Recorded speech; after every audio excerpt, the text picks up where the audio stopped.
Ukraine has imposed new sanctions against companies and individuals who assist Russia in producing missiles and drones, as well as against entities in the financial sector and crypto market that help circumvent restrictions. Dozens of individuals and legal entities have come under sanctions, including suppliers of components and crypto platforms.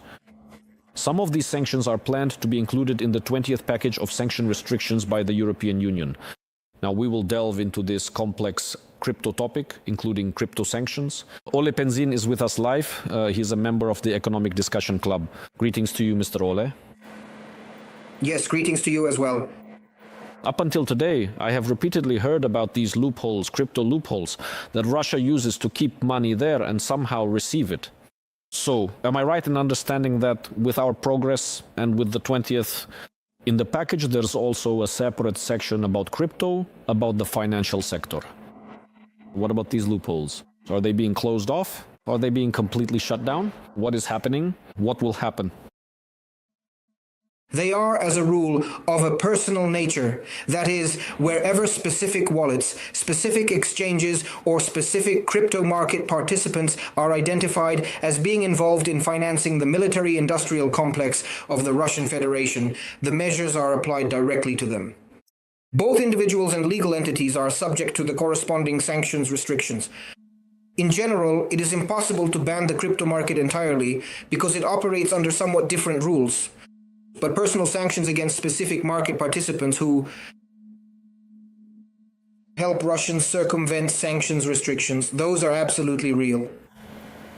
And these sanctions apply to them as both individuals and legal entities. Because yes, it's crypto, but still, people are already converting crypto. Then it turns into real money and people live off that, earn income, and pay the appropriate taxes. Consequently, in this manner, by imposing these sanctions, extraordinarily difficult conditions are created, specifically for those who help Russians bypass sanctions. I want to touch on this 20th package as well, because besides cryptos and platforms that helped move capital out or pay for smuggling, regarding the restrictions that will be imposed there is now the possibility to penalize banks in China, the United Arab Emirates, and Turkey if they process prohibited payments. And supposedly this should force banks to refuse transactions for Russians due to the risk of losing access to the European market. So, does that mean there weren't such restrictions before? No, look at this. There were restrictions before as well. But let me repeat once again. What we're talking about now is the personalization of the impact of the existing sanctions restrictions. That is, when restrictions are imposed on Chinese banks, there is concrete evidence of transactions with Russian companies, and the names of those banks that likely carried out these operations are specifically listed. That's one. Second point. The circle of sanctioned individuals from the Russian Federation is expanding. So how does the Russian Federation operate? If a company gets exposed in a negative way and comes under sanctions, they simply create a brand new parallel company through which they process the necessary payments.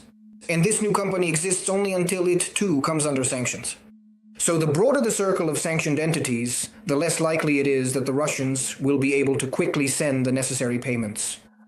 You need to understand the following. China doesn't do anything for free. If Russia wants to obtain dual-use goods that are under sanctions, they have to pay for certain things. So as a matter of fact, this very payment mechanism is subject to the rigorous and strict control of every sanctions package that we are currently discussing with you. Now, moving on to the situation currently unfolding directly within Russia. The day before yesterday, I saw these figures in the media, flashy headlines. But I want to understand how true this is. What are the actual results for January? The deficit in Russia's economy is 1.7 trillion, I think, rubles, while the total annual deficit that was planned was 3.7 trillion. And this supposedly is evidence that this is not a good place, and the direction in which the economy is heading is very close to that. Furthermore, a number of your own economic experts are also currently writing about the possibility of a second wave, or a second round of recession that Russia is entering. So where is it now? Where does it stand with its economy? All right, look. First of all, I would say let's not fool ourselves with any illusions right now. I'm not fooling myself. So, in December, In order to reduce the overall annual deficit, the Russians postponed 75% of local Russian Federation finances, 75% of the payments they were supposed to make in December, to the next year, to January. This allowed them to fit within a 5.6 trillion deficit. But this resulted in a substantial and noticeable increase in the deficit figures recorded for the month of January. So essentially, that $1 trillion plus some additional change that the Russians reported for January, really ought to have been officially documented as appearing in December. And the real deficit there should have been close to 7 trillion, not the 5.6 they're talking about now. That's the point. In other words, they simply moved those payments to January. This will undoubtedly worsen the situation for 2026, but the main issue here is something else. The main question is, how much revenue will they actually have? So all of those extensive discussions for our viewers about the rate of GDP growth, the total volume, the number of businesses opened, and overdue loan debts, these are all very impressive and interesting statistical figures. But when we actually start talking about the actual underlying condition and current state of the Russian economy, we really need to understand the following. 35% of Russia's budget revenue comes from oil sales. The smaller the volume of oil they sell, the less money they can send to their ongoing military efforts. And any actions currently aimed at reducing Russia's ability to utilize its shadow tanker fleet, and the 20th package of sanctions is set to intensify the pressure and tighten the regulatory screws even further in this area, as well as any actions related to reducing the oil purchases made by India. Instead of Russian oil, India is ready to buy Venezuelan oil, and the Americans are actively pushing for this. The sale by American investment companies of their foreign assets in coal for $22 billion, which will prevent the Russians from importing Russian oil and selling it through their own processing companies in Europe. There are 5,000 gas stations there. At one point, the Kovalevskis had that many. All these measures reduce the Russians' physical ability to sell oil on the world market, and therefore decrease the amount of revenue going into the Russian budget. That is the most important thing about this situation. The less revenue they have, the bigger the deficit will be, and the fewer opportunities Russians will have to spend money on. Against the backdrop of the ongoing war, a Russian media outlet published an article today citing a very important CEO and insurance broker. He reports that the total losses suffered by Russian oil companies from strikes on their refineries have now officially exceeded 1 trillion rubles. This massive financial figure highlights the growing impact of the conflict on the nation's energy sector and its economic stability. And overall, the impact is very significant. Both exports are falling, and the current economic system just can't cope. In addition to this, I would also like to mention the significant Reuters report that Indian refineries are now actively refusing to purchase any new oil at this time. Russian oil, which is supposed to be supplied under new contracts. So you can imagine what the forecast for losses will be in 2026? At this current moment, because it's still completely uncertain how many more refineries will be targeted or impacted, or what might happen with other infrastructure issues. Again, so there are no unnecessary illusions. I'll say the following. About a week ago, Dmitry Alcoholic Medvedev, he was very complimentary on social media, talking about how good the economic situation is. At the moment, this mechanism exists in North Korea. Consider how effectively the entire system functions, how efficiently it creates additional labor, and how precisely it allocates the funds needed for building missiles and the nuclear program. Look, if there simply isn't enough money left over for social spending, it's quite likely that Russia will have to make some very difficult choices. Turn into a giant gulag. But it won't be able to finance the war, so it's important to understand the following.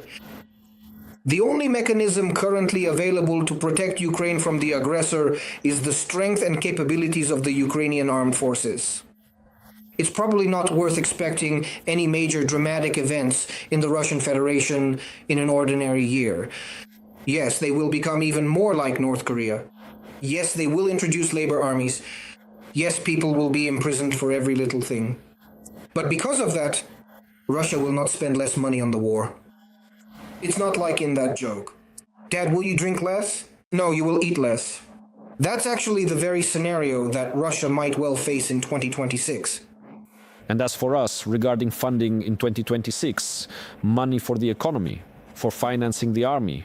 As I understand it, so far there are no issues.